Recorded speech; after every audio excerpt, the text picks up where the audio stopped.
गांव की चौपालों से लेकर संसद के गलियारों तक, गृहिणी के चूल्हे से लेकर निवेश और बाजारों तक, किसानों के हाल से लेकर खेत और खलिहानों तक, शिक्षा और स्वास्थ्य से लेकर खेल के मैदानों तक, संसद के प्रधान से लेकर पंचायत के पंच तक, सेंट्रल हॉल से लेकर ग्राम सभा के मंच तक, हर खबर पर रहेगी हमारी पैनी नजर।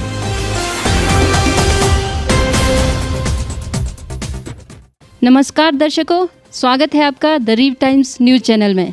दर्शकों, 2022 में विधानसभा चुनाव होने हैं। उससे पहले अभी एक अहम कड़ी है, वो है पंचायत चुनावों की। जनवरी 2021 में पंचायतों का कार्यकाल पूरा हो रहा है। हालांकि ये चुनाव पार्टी चिन्ह पर नहीं होते हैं, लेकिन जो पंचायत चुनाव में जो भी उम्मीदवार उतरता है उसको किसी न किसी पार्टी का समर्थन रहता है। इसके अलावा अभी प्रदेश की भाजपा सरकार ने अपने कार्यकाल के 3 साल पूरे किए हैं। इन तमाम मुद्दों पर बात करने के लिए हमारे साथ मौजूद है प्रदेश कांग्रेस अध्यक्ष कुलदीप सिंह राठौर जी। जी, आपका हमारे चैनल में स्वागत है। जी, बहुत बहुत धन्यवाद। राठौर जी, अभी 2022 में विधानसभा चुनाव होने हैं। उससे पहले हमारे पास पंचायत चुनाव है। इसको लेकर कांग्रेस कितनी तैयार है? देखिए, जैसा आपने स्वयं कहा कि ये जो पंचायतों के चुनाव है ये दलगत राजनीति के आधार पर नहीं होते, लेकिन फिर भी हर पार्टी की ये कोशिश होती है कि उनकी विचारधारा से जुड़े जो लोग हैं वो ज़्यादा से ज़्यादा चुन के आएँ। तो हमारी भी यही कोशिश है। हमने तमाम अपने जो ज़िला कांग्रेस कमेटी के अध्यक्ष हैं, हमारे जो ब्लॉक के अध्यक्ष हैं, हमने सभी को निर्देश दिए हैं कि आप इन चुनाव में रुचि दिखाएं और इस बात का प्रयास करें कि ज़्यादा से ज़्यादा जो हमारी विचारधारा से जुड़े लोग हैं वो चुन के आए। हमारी ये कोशिश है कि हमारी विचारधारा से जो जुड़े लोग हैं उनके वोटों में जो है डिवीज़न ना हो। इसलिए हमारी ये कोशिश है कि हम जो है कम से कम एक उम्मीदवार जो है इन चुनावों में उतारने का प्रयास करें। राठौर जी, जैसा आपने अभी बताया कि आपने वर्चुअल मीटिंग की, उत्साह काफ़ी है पंचायत चुनाव को लेकर, लेकिन अभी तक अगर हम देखें जब से प्रदेश में भाजपा सरकार आई है, कोरोना का दौर भी रहा है, कई चीज़ें हुई है, लेकिन जो विपक्ष की जो भूमिका है वो ये भी आरोप लग रहे हैं कि एक मित्र विपक्ष की रही है। कांग्रेस उतनी आक्रामक रही नहीं है एज ए विपक्ष जैसे कि होना चाहिए था। तो आपका क्या कहना है? देखिए, मुझे नहीं मालूम कि ये बात कौन करते हैं, क्योंकि आपने देखा होगा कि कांग्रेस पार्टी हिमाचल प्रदेश में एक आक्रामक भूमिका में, चाहे आप विधानसभा के अंदर की बात करें, आप विधानसभा के बाहर बात करें, जितने भी जन विरोधी निर्णय भारतीय जनता पार्टी ने लिए हैं, हमने आके सड़कों पे विरोध किया है। और ख़ासकर कोरोना काल में तो कांग्रेस पार्टी का जो रुख है वो बहुत ज़्यादा आक्रामक रहा है। और हालांकि हमें मालूम है कि अभी कोरोना का समय चल रहा है, उसके बावजूद भी जब भी इन्होंने जन विरोधी निर्णय लिए, कांग्रेस पार्टी सड़कों में आई है। चाहे सचिवालय का घेराव या विधानसभा का घेराव हो और कई और मुद्दे हैं, हिमाचल प्रदेश में बढ़ती हुई महंगाई हो, कांग्रेस पार्टी ने आके जो है प्रदर्शन किए हैं। और आपने देखा होगा कि जो भारतीय जनता पार्टी के नेता हैं या मुख्यमंत्री हैं, वो बार बार कांग्रेस पे जो है हमला करते रहे हैं। तो ये इस बात को इंगित करता है कि कांग्रेस पार्टी हिमाचल प्रदेश में एक आक्रामक अंदाज में नज़र आ रही है और भारतीय जनता पार्टी सरकार के हर उस मुद्दे को जो जनहित के खिलाफ है, उस मुद्दे के पक्ष में जो है हम जो है प्रदर्शन कर रहे हैं। राठौर जी, जैसे आपने कहा कि कांग्रेस आक्रामक रही है, जनहित के मुद्दे उठाती रही है, भाजपा सरकार भी मतलब ये इंगित करती रही है कि कांग्रेस साथ नहीं दे रही है, तो इसमें आपको क्या लगता है कि एज ए सरकार, जो प्रदेश सरकार है, वो वर्तमान में कितनी सफल है? ये मैं ये कहना चाहूँगा, अभी 27 तारीख को भारतीय जनता पार्टी की सरकार का कार्यकाल जो है पूरा होने वाला है और हमारी जानकारी के मुताबिक जो है बड़े जश्न की भी तैयारी हो रही है। मैं ये कहना चाहूँगा कि इन 3 वर्षों में सरकार ने किया क्या? कोई जश्न जैसी तो बात नहीं। आज आप हिमाचल प्रदेश की अगर आप स्थिति देखें, जो तरक्की के काम हैं, जो डेवलपमेंट के काम हैं, वो सारे बंद पड़े हैं। ये उन्हीं कामों का उद्घाटन कर रहे हैं जो काम कांग्रेस पार्टी की सरकारों के समय माननीय वीरभद्र सिंह जी जब मुख्यमंत्री थे उस समय हुए। ये तो फीता काट रहे हैं। और आप ये देखें कि आज हिमाचल प्रदेश में कोई नया शिलान्यास हुआ नहीं, कोई नया काम इनके समय हुआ नहीं। लगातार कर्जा ले रहे हैं। किस बात का कर्जा ले रहे हैं? या तो वो कर्जा डेवलपमेंट में खर्च हो रहा है, हमको बताएं, और वो पैसा जो ये कर्जे के रूप में ले रहे हैं वो अय्याशी में खर्च हो रहा है। और जब से ये सरकार बनी हिमाचल प्रदेश में भ्रष्टाचार के जो है नए नए मामले सामने आ रहे हैं। शुरू में आपने देखा होगा कि एक बहुत बड़ा जो बवाल हुआ, एक पत्र बम जो है के रूप में सामने आया, जब भारतीय जनता पार्टी से कुछ जुड़े लोगों ने अपने जो सरकार में बैठे मंत्री हैं उन पे आरोप लगाए। और उसके बाद क्या हुआ कि चाहिए तो ये था कि उन आरोपों की छानबीन होती, लेकिन ऐसा नहीं हुआ। उल्टे जिन लोगों ने शिकायत की उनके खिलाफ मामले दर्ज हो गए। तो मैं ये जानना चाहता हूँ कि इस कोरोना के समय सरकार ने किसकी मदद की? मुख्यमंत्री रिलीफ फंड के नाम पे पैसा इकट्ठा किया गया, उस पैसे का कहाँ इस्तेमाल हुआ? आज सामने आ रहा है कि जो है सरकार ने जो है उस पैसे का दुरुपयोग किया, ये भी मामला सामने आ रहा है। और कोरोना के समय में सैनिटाइज़र घोटाला, पीपीई किट घोटाला, इन घोटालों के चलते जो है जो मेडिकल स्कैम था, प्रदेश के जो भाजपा के अध्यक्ष थे उनको इस्तीफा देना पड़ा, लेकिन कोई जांच नहीं हुई। और जांच हो रही है तो लिपापोती हो रही है। और अभी जो है भूमि घोटाला सामने आया, जिसमें भारतीय जनता पार्टी की जो एक नेता हैं, जो मंत्री हैं इनकी, उनका नाम आया, उसके बाद कुछ नहीं हुआ। और अभी देखें आप किसान सम्मान निधि जो है उसमें घोटाला सामने आया, 12 करोड़ का घोटाला हुआ। तो इस सरकार ने इस कोरोना के समय में जब लोगों को मदद की ज़रूरत थी, लोगों की मदद करने के बजाय जो है ये सरकार इस आपदा में अवसर ढूंढती रही और अपनी जेबें भरने का प्रयास किया। तो मैं ये समझता हूँ कि आज 3 वर्षों में इस सरकार के पास कहने को कुछ नहीं है जो इन्होंने प्रदेश की जनता के लिए कुछ किया हो। तो मुझे लगता है कि जो भी ये जश्न मना रहे हैं हम उसका विरोध करेंगे। और हम भी जो है इनका 3 वर्ष का जब कार्यकाल पूरा होगा, हम भी जो है एक फहरिस्त लेके जनता में लेके आएंगे, इनकी नाकामियों को हम जनता में उजागर करेंगे। राठौर जी, आपने प्रदेश सरकार की एक के बाद एक नाकामियाँ गिनाई। बात कोरोना की करेंगे। कोरोना में सरकार ने से, जैसा कि आपने कहा कि सरकार कुछ कर नहीं पाई है, तो एक विपक्ष के तौर पर या देश की एक बड़ी पार्टी के तौर पर कांग्रेस ने अपनी भूमिका इसमें कैसे निभाई है? देखिए, आपने बिल्कुल ठीक प्रश्न पूछा है। देखिए, हमने जो है पूरे प्रदेश में जिला स्तर पे प्रदर्शन किए, हमने ब्लॉक स्तर पे प्रदर्शन किए, और इस कोरोना के समय में सरकार जो निर्णय लेती रही उन निर्णयों को पलटती रही। और मैं ये कहना चाहता हूँ कि हिमाचल प्रदेश में अगर ये बीमारी या महामारी इतनी ज़्यादा फैली है तो कहीं ना कहीं भारतीय जनता पार्टी सरकार की जिम्मेवारी बनती है। जिस वक्त इन्होंने पूरे बॉर्डर खोल दिए, हमने जो है सचिवालय का घेराव किया, हमने विधानसभा का भी घेराव किया, हमने इनको कहा कि आप जो होम मिनिस्ट्री के दिशा निर्देश आते हैं, आप आँख मूंद के जो है उन आदेशों का पालन करें।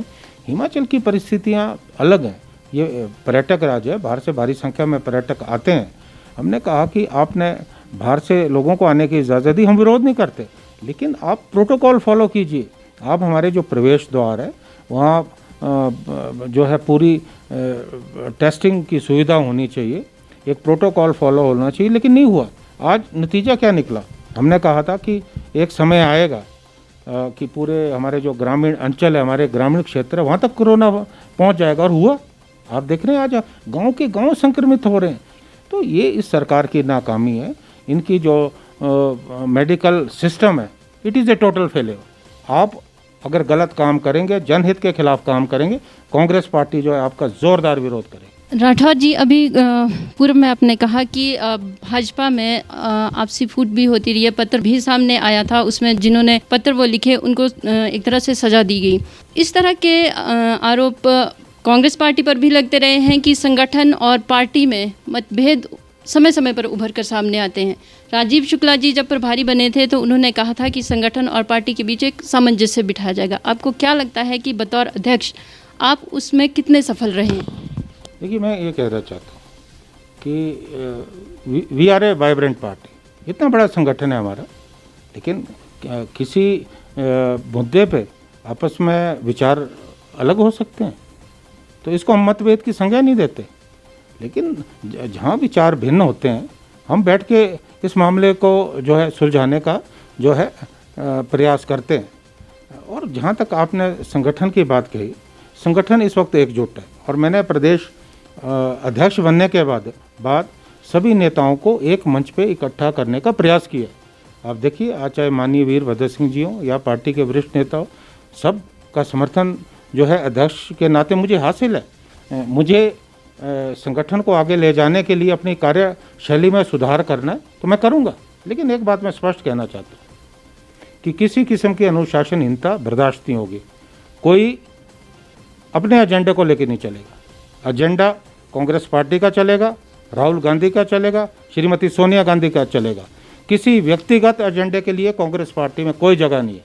और जिस दिन मैं वहाँ गया था कांगड़ा, पार्टी के तमाम जो वरिष्ठ नेता हैं सारे इकट्ठे हुए, तो एक अच्छा संदेश गया कि कांग्रेस पार्टी इकट्ठी है, एकजुट है। लेकिन अगर छोटी मोटी कहीं बात होती है, मुझे लगता है कि उसको नज़रअंदाज किया जाना चाहिए। अभी 2022 में जो विधानसभा के लिए इलेक्शन होने हैं, कांग्रेस पार्टी उसके लिए कितनी तैयार है? देखिए, हमारी जो प्राथमिकता है वो संगठन को मजबूत करने की। जब मैं अध्यक्ष बना, मेरी प्राथमिकता संगठन में अनुशासन स्थापित करना था और संगठन को इकट्ठा करना था, और उसमें मैं काफ़ी हद तक जो है कामयाब रहा हूँ। आज आपको कांग्रेस पार्टी वाइब्रेंट हर जगह दिखेगी। अभी मेरी जो प्राथमिकता है वो संगठन को ग्रास रूट लेवल तक मजबूत करने की है। मैं ये चाहता हूँ कि हम बूथ लेवल तक कांग्रेस पार्टी को मजबूत करें, उस दिशा में प्रयास चल रहे हैं। और मैं अपनी जिला कांग्रेस कमेटी, हमारे जो ब्लॉक कांग्रेस कमेटी के अध्यक्ष हैं, उनको बधाई देता हूँ कि वो सभी जो है यथासंभव प्रयास करें कि संगठन मजबूत हो। अभी हमारे पंचायतों के चुनाव है, इसमें हमारी जो पार्टी की भूमिका जो है बहुत महत्वपूर्ण रहने वाली, और मुझे पूरा विश्वास है कि बहुत सार्थक परिणाम आएंगे। उसके बाद मैं पूरा जोर जो है प्रदेश में संगठन को मजबूत करने में लगाऊंगा। लेकिन मैं एक बात मानता हूं, जो मैं अपने पार्टी के लोगों को भी बोलता हूं, कि सरकार की जो कमज़ोरी है या भाजपा की जो कमज़ोरी है वो हमारी ताकत नहीं। हमारी ताकत हमारी अपना संगठन है, हमारी पार्टी है। हमको सबसे पहले अपनी पार्टी को मजबूत करना है और उस दिशा में बहुत अच्छा प्रयास चल रहा है। और मुझे पूरा विश्वास है कि 2022 में हिमाचल प्रदेश में कांग्रेस पार्टी जो है भारतीय जनता पार्टी को सत्ता से बाहर करेगी, मुझे पूरा विश्वास है। क्या लोगों में रोष है, इसलिए कांग्रेस पार्टी अपनी जीत को लेकर रणनीति तैयार कर रही है, या अपने लेवल पर कांग्रेस ये समझती है कि हमारी कोई खासियत है कि हम सत्ता में दोबारा लौट पाएंगे? हम उनकी कमज़ोरियों का फ़ायदा नहीं उठाना चाहते, कि उनकी कमज़ोरी को हम ताकत मान के नहीं चलेंगे। हमको अपने आप को मजबूत करना है।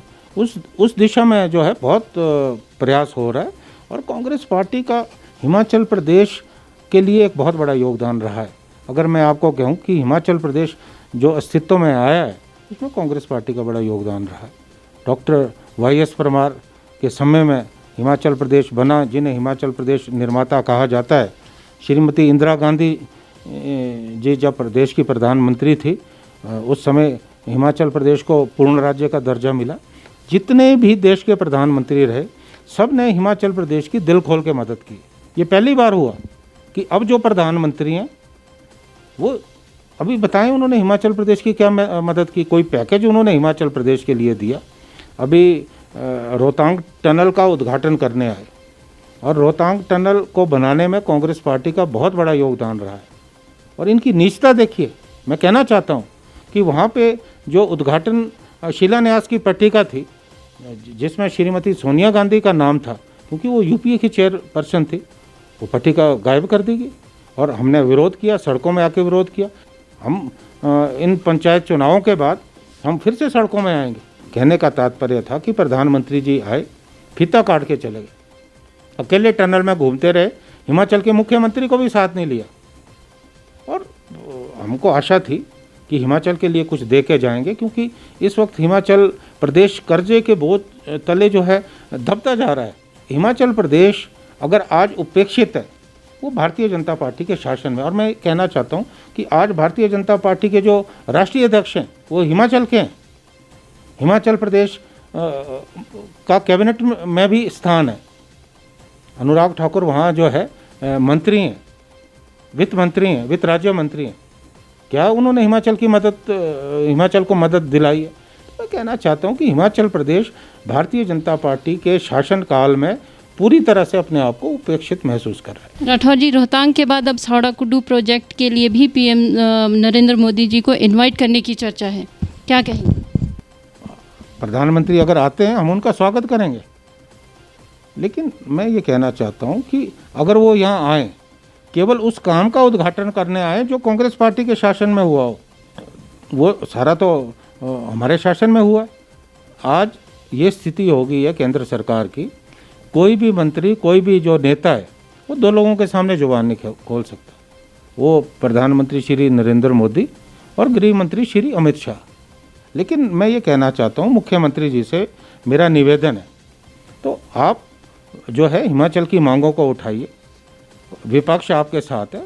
हिमाचल प्रदेश को आप जो है किसी पैकेज की घोषणा उनसे करवाइए, तो हमको लगेगा कि उनका आना जो है सार्थक रहा है।